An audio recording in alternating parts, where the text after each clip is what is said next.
Well, Jay Yoder's a kid I met at El Nino, and he was a guy living in San Francisco that wanted to train with the champions, just like I was, right? Like, and Jay's being nice to me. We trained no-gi jiu-jitsu with Juan Diego Nunez, and we both went to a tournament together. Jay won the thing. I lost to some dad body guy, and this is my old adage. I had been striking my whole life, but jiu-jitsu is like a whole nother world, and so when you enter it, it can be very ego deflating for a guy who could, kick your butt on the feet, something going down to the ground and being destroyed by someone you think you should be able to beat is humiliating, if you will. But yeah, that's what martial arts are, right? Like, it's meant to keep that equilibrium. You're meant to learn about yourself. And one thing we should all know is that we're not infallible anywhere. Like, Evander Holyfield said it. I remember they were asking him, no, it's Michael Spinks.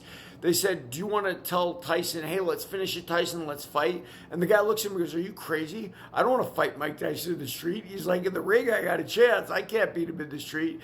And that's something I mention all the time about MMA fighters today. Like Luke Rockhold and Venom Page, two of the most talented MMA fighters, ever, right?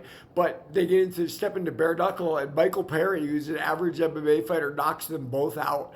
And I think that's a lesson for people. Don't think because you're good in a cage, or you're good at MMA, or you're good at whatever, that you're going to be good in every situation, because that's just not the way life is. And that was the lesson on jiu-jitsu for me. It's much less savagery, a lot much more technique, and that's the old adage, right? It's for a smaller person to beat a bigger person. That's what we saw in the first few UFCs when Royce Gracie was submitting people like Kimo Leopoldo and Dan Severn and people like that who were just so much bigger than they were. So, jiu-jitsu was a good, humbling experience for me. Still is, right? Like, I'm a purple belt, and don't get me wrong, my savagery at this point, with knowing enough about how to get out of certain things, I'm okay, but I'm not good by any means. I will probably never be good at jiu-jitsu, but I think that's why God has it as my last frontier, right? Like, maybe one day I'll be in Tai Chi because I can't even do this anymore. But for right now, jiu-jitsu is my last frontier. And Jay Yoder was a beast, that kid. He is out there now